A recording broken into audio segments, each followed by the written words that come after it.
గౌరవ మంత్రివర్యులు ఇరిగేషన్ శాఖ మంత్రులు ఉత్తమ్ కుమార్ రెడ్డి గారికి ముందుగా ధన్యవాదాలు తెలియజేసుకుంటూ ఎంతో మందికి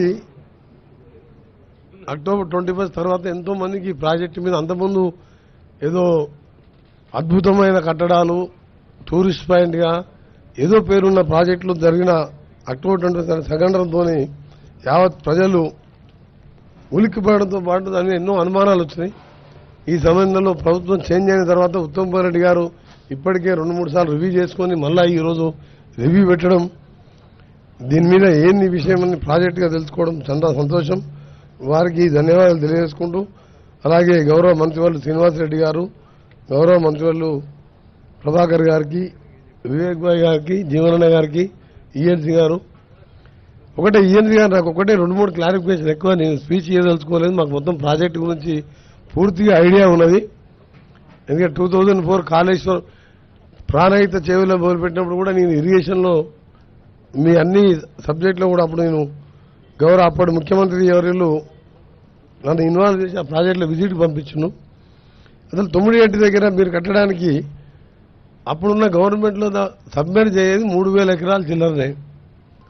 అప్పుడు కన్విన్స్ చేసేదానికి అవకాశాలు ఉండే. ఫడ్నవీస్ గారు ముఖ్యమంత్రిగా ఉండే, అంతకుముందు ఆయన ఎగనే చేసినప్పుడు ఆపోజిషన్ లీడర్ ఉండే. గవర్నర్గా విద్యాసాగరరావు అప్పటి ముఖ్యమంత్రి కేసీఆర్ గారికి దగ్గర బంధువు ఒప్పించి ₹1 కోటి ఎకరానికి ఇచ్చిన తుమ్మనేటి దగ్గర 152 కట్టితే గ్రావిటీతో entire project up to Chevella Vikarabad వరకు ఇప్పటి వరకు 8 years బ్యాక్ ఈ ప్రాజెక్ట్ కంప్లీట్ అయ్యి ఒక 35,000 అన్నాం, ఇంకో 20,000 కోట్లు పెట్టుకుంటే మొత్తం కంప్లీట్ అవుతున్నాయి. అంటే ఈ వాంటెడ్లు చేసినా అసలు ఇంజనీర్స్ ఏమైనా అడ్వైస్ తీసుకున్నా లేకపోతే కేసీఆర్ గారు ముఖ్యమంత్రిగా ఆయననే చీఫ్ ఇంజనీర్గా డిజైన్ చేసినా ఇది అసలు ప్రజలకు తెలియాలి. అసలు ఇది ఎవరైనా కిందికి పోయే గ్రావిటీ పోయి కింద పోయే వాటరు కింద 3 బ్యారేజ్ కట్టి పైకి తీసుకొచ్చి కిందికి వదిలిపెట్టడం అదొక తుగ్గులకు చర్య. అది ఇంకా మీరు రాండాం ఇంకా కిందికి పోయి పోలవరం దగ్గర కట్టి మళ్ళీ 3 బ్యారేజ్ కట్టేవాళ్ళు. మీరు ఏంది పని అది? మీ ప్రజెంటేషన్ చూసిన తర్వాత మీరు ఈఎన్సీగా ఉన్నారు, ఎస్సీలు ఉన్నారు, సిఈలు ఉన్నారు, హరిరామ, మీరు అప్పుడే లీవ్ పెట్టి వెళ్ళిపోవాలి. మీరు యాక్చువల్గా నేను ఐఎమ్ ఆస్కింగ్ స్టేట్ క్వశ్చన్.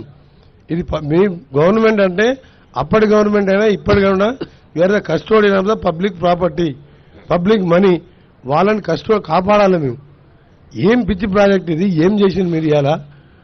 ఇవాళ పియర్ కిందికి 1.2 మీటర్స్ 5 మీటర్లు దిగింది. అది దాన్ని రెక్టిఫై చేస్తుంటున్నాను. అన్నారం కింద బ్యారేజ్ ఉన్నది. ఎప్పుడు ఎంత ఫ్లో వస్తుందో తెలియదు.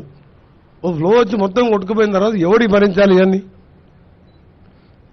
రెండవది, అవసరం లేకుండా మీరు రిజర్వాయర్ పేరు మీద 3rd TMC తీసుకొని ఎవరో కేసీఆర్ బంధువుకు మీరు అది కట్టిపెట్టి నామినేషన్ మీద అంటే అండర్స్టాండింగ్ టెండర్ మీద అది అవసరమే లేదు 3rd TMC. ఆ రోజు కూడా నేను అసెంబ్లీలో చెప్పిన ఇంత వేస్ట్ ఆఫ్ మనీ చేసి ఇవాళ ఎస్ఎల్బీసీ టన్నల్ లాంటి ప్రాజెక్టులు, గ్రావిటీతో వచ్చే ప్రాజెక్టులు, పాలమూరు రంగారెడ్డి, కల్వకుర్తి, నెట్టెమ్మ, భీమా, ఇవన్నీ కూడా మేము మొదలుపెట్టాయి 30% ఉన్నాయి. అలాగే 10,000 కోట్లు పెడితే అన్ని కంప్లీట్ అయ్యి ప్రాణాయిత కంప్లీట్ అయితే చేయవల్లే వరకు నీళ్లు పోతాయి. ఇవాళ తెలంగాణ ఎక్కడ ఉంటుంది మనం? అందుకనే ఇప్పటికి రిక్వెస్ట్ ఏంటంటే మీరు ఈ ప్రజెంటేషన్స్ ఇవన్నీ కూడా మాకు తెలిసినాయి. టోటల్గా ఇంజనీరింగ్ డిపార్ట్మెంటు సీఎం ఉన్నా సరే తప్పని చెప్పాలి మీరు. దీంట్లో నా గౌరవ మంత్రి గారిని ఒకటే కోరుతున్నది, దీని మీద సరి అయిన ఎంక్వైరీ చేసుకొని అసలు మీరు తీసుకొచ్చిన పంపులు 21 పంపింగ్ స్టేషన్స్ ఏ కంపెనీకి వెళ్ళి తీసుకొచ్చిండ్రు? టోటల్ అసెంబ్ల్డ్ మోటార్స్, దాని వాల్యూ ఎంత? BHEL మోటార్ మా ఉదయ సంవత్సరం ప్రాజెక్టులో AMRPలో నేను ఫస్ట్ 99లో ఎమ్మెల్యే ఉన్నప్పుడు ఫిట్ చేపిస్తే ఇప్పటికి రిపేర్ రాలే. అంతకుముందే 2 years ముందు ఉండేది. 25 years లో ఒక్కసారి బ్రేక్ డౌన్ కానీ ఆ మోటార్స్ మీకు కూడా తెలుసు. మురళి ఈఎన్సీ గారు ఎప్పుడైనా ఫెయిల్ అయినా మోటార్స్, ఈ చెత్త మోటార్లు అసెంబ్లీ మోటార్ తీసుకొచ్చి 1,000 కోట్ల రూపాయల మోటార్ని 4,000 కోట్లు ఛార్జ్ చేసాం. డిఫరెంట్ కంపెనీస్, స్మాల్ కంపెనీస్కి వెళ్ళి తీసుకొచ్చి అసెంబ్లీ తీసుకొచ్చి ఫిట్ చేసాం. ఎంత బాధ అనిపిస్తుంది అంటే మాకు ఇవాళ గవర్నమెంట్లో మీ గవర్నమెంట్ నుండి సెటరేట్ చేద్దామన్నా సెటరేట్ చేయలేని పరిస్థితి తీసుకొచ్చారు మీరు. అందుకని ఆనరబుల్ మినిస్టర్ రిక్వెస్ట్ చేసేది ఏంటంటే ఈ ప్రాజెక్టుని ఎలా చేస్తారో, ఏం చేస్తారో దీన్ని ఒక ఎక్స్పర్ట్ కమిటీతో పాటు ఈ మోటార్స్ కానీ దీని మీద కానీ సీరియస్ తీసుకొని ఈ ప్రాజెక్టుని పూర్తి చేయడం కాదు, మధ్యలో గౌరవల్లి ప్రాజెక్టు దాన్ని ఆపేసిండు. అంటే అప్పటి ప్రాజెక్టు పూర్తి చేస్తే ప్రాణహిత పూర్తి చేస్తే కాంగ్రెస్ ప్రభుత్వానికి పేరు వస్తుంది. గౌరవల్లి పూర్తి చేస్తే అప్పటి ప్రాజెక్ట్ ఇవన్నీ మంచి పద్ధతి కాదు. మీరు ఇంజనీర్స్గా మీరు అడ్వైజ్ చేయాలి. మీరు మీ మాట విన్నప్పుడు మీరు వెళ్ళిపోవాలి. మీరు అక్కడి నుంచి ఇవాళ మీరు బస్వాపూర్ అన్నారు, కొండపోచమ్మ నిండింది, మల్లన్న సాగర్ నిండింది, 10 గండిపేటలంతా కెపాసిటీతో 54,000 ఎకరాలు చేసిండు. దాని కింద ఆలేరు, బస్వాపూర్, భువనగిరిలో మాకంత డ్రైనేజ్ వాటర్ వస్తుంది. ఫీడర్ ఛానల్ తోటి మీరు ఒక 2 లక్షల ఎకరాలు నీళ్ళు వస్తుంది. మొత్తం 97,000 ఎకరాలు చూపించింది మీరు. మళ్ళీ 3rd టీఎంసీకి టెండర్ పిలిచిన వానికి కూర్చోబెట్టి పని చేపిస్తున్నారు. మళ్ళీ నిజాం సాగర్ లిఫ్ట్ అంటున్నారు. గ్రావిటీతో కిందికి పోయే నీళ్ళకి ఎందుకు ఇవ్వలేదు మీరు? So I want to know point. Honourable minister కూడా చెప్తుంది, నిజంగా ఈజీ మినిస్టర్ గారు. కొండపోచ ఎప్పుడు నిండా ఉంటుంది. ఒక జస్ట్ ఫామ్ హౌస్ తప్ప ఎక్కడ పోవు నీళ్లు. I'm not criticising any government. ఆ గవర్నమెంట్ అయిపోయింది, దాని గురించి మాట్లాడతారు. మాకు బాధ అనిపిస్తుంది, ఎప్పుడు నిండా ఉంటుంది. కిందికి ఒక 400 ఎకర్స్ పోతుంది, 1 ఎకరా నీళ్ళు వస్తుంది దాని మీద. ఇప్పుడు నిజాం సాగర్ లిఫ్ట్గా మొన్న టెండర్లు పిలిచిండు.